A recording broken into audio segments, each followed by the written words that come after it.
Bonjour tout le monde. Donc, nous allons continuer avec les cours online.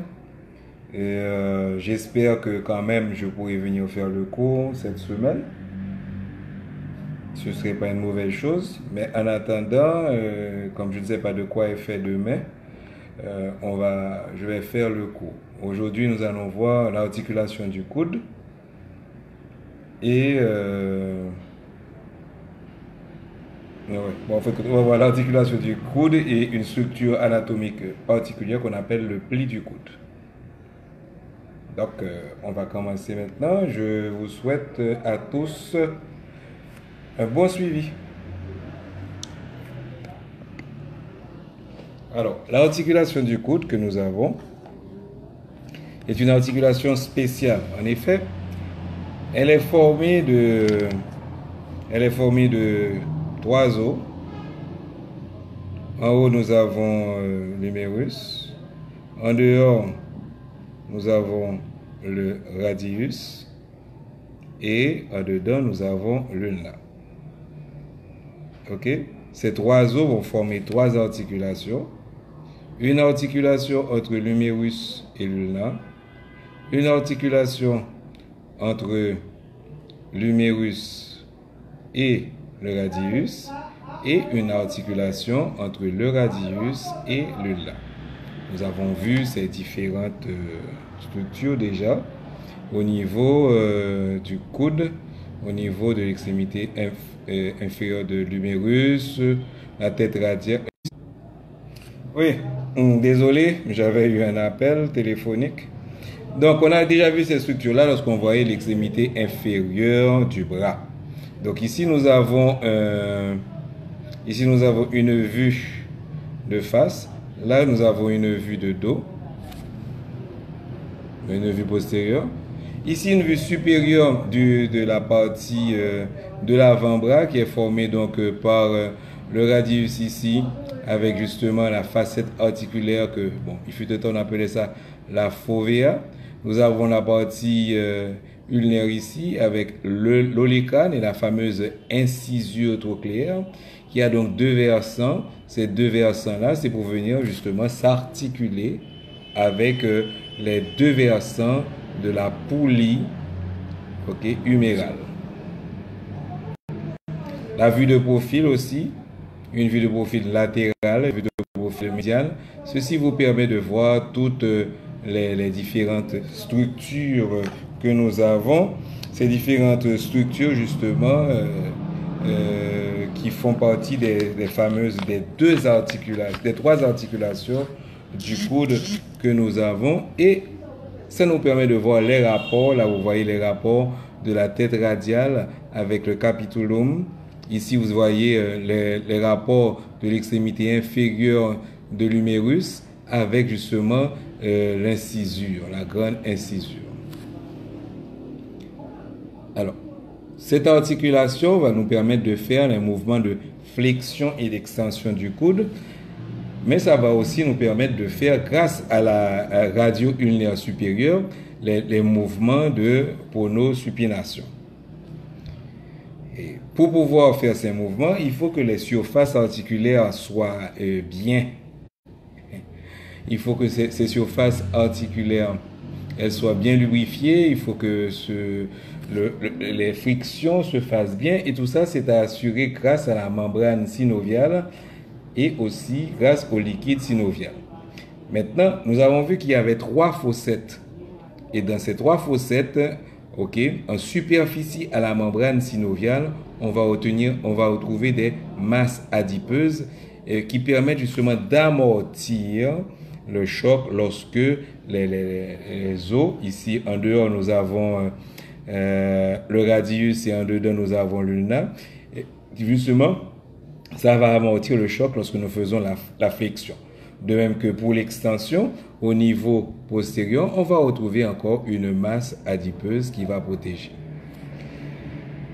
En intérieur encore, cette membrane synoviale, elle va donner un récessus sacciforme qui va venir entourer la tête radiale qui est maintenue en position grâce au ligament annulaire.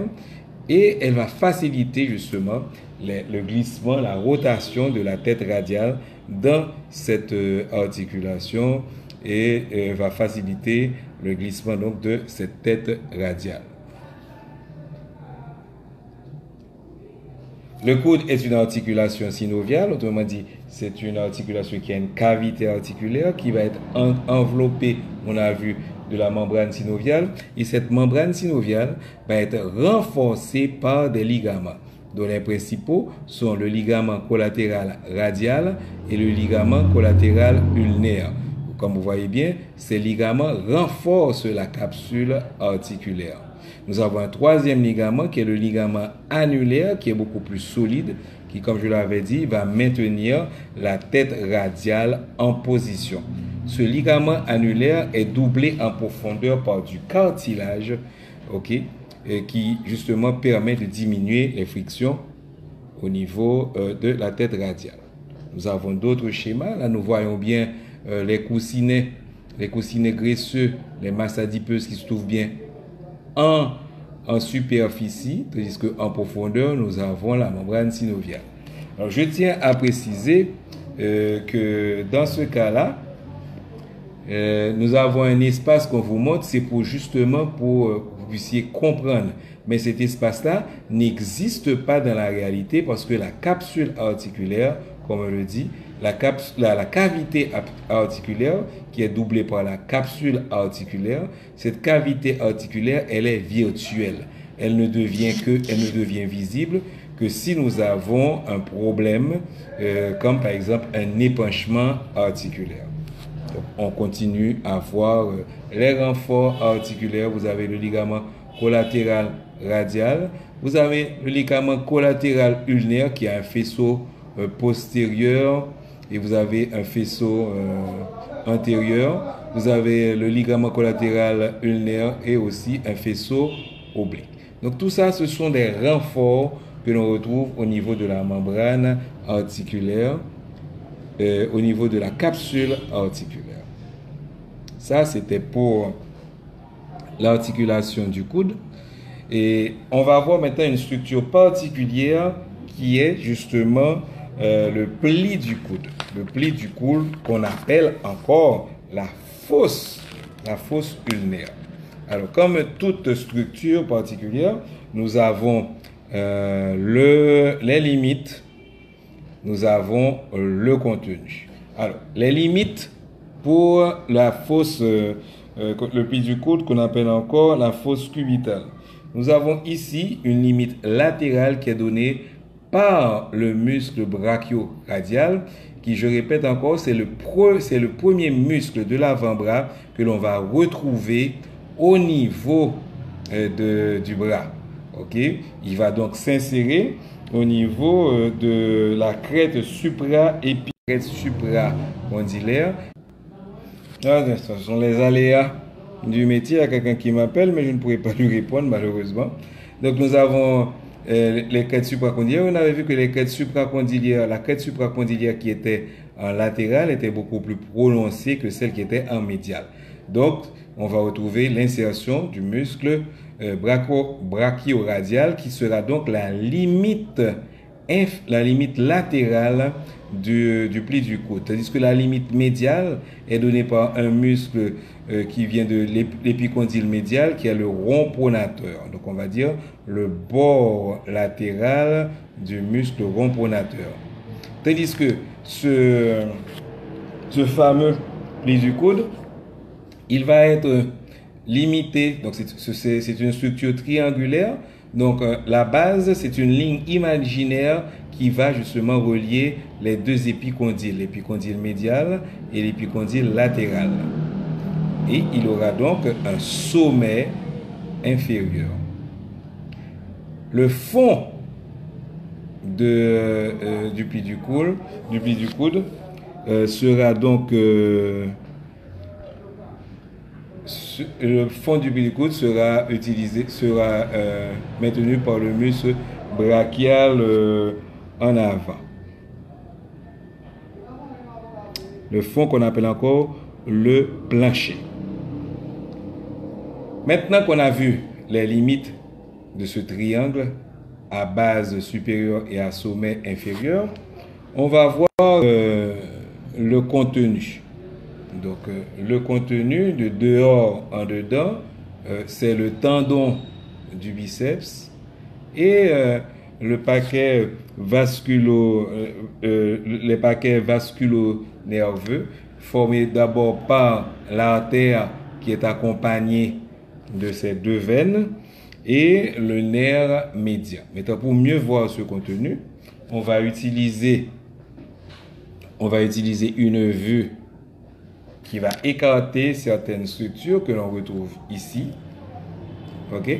Donc, au niveau médial, on va retrouver le tendon, l'artère brachiale, qui elle-même sera accompagnée en dedans par le nerf médian. Ok? Une fois que le nerf médian laisse le pli du coude, il va cheminer entre les tendons, ok, entre le chef huméral du muscle romponateur et le chef ulnaire du muscle romponateur. Donc, il va cheminer entre les chefs huméral et ulnaire du romponateur. Tandis que l'artère brachiale, au niveau du sommet, donc on est à peu près au niveau du sommet, on appelle ici le sommet, au niveau du sommet du pli du coude, l'artère radiale elle-même, elle va se diviser en ces deux branches terminales, ok, qui sont l'artère ulnaire et l'artère radiale. Maintenant, du côté radial, du côté latéral, on va retrouver le fameux nerf radial qui va sortir de postérieur, il va passer en avant et il va se diviser en deux branches. Une branche profonde, comme vous le voyez ici, qui va cheminer entre les deux chefs du muscle supinateur et il va aller en postérieur pour innerver tous les muscles de la région postérieure.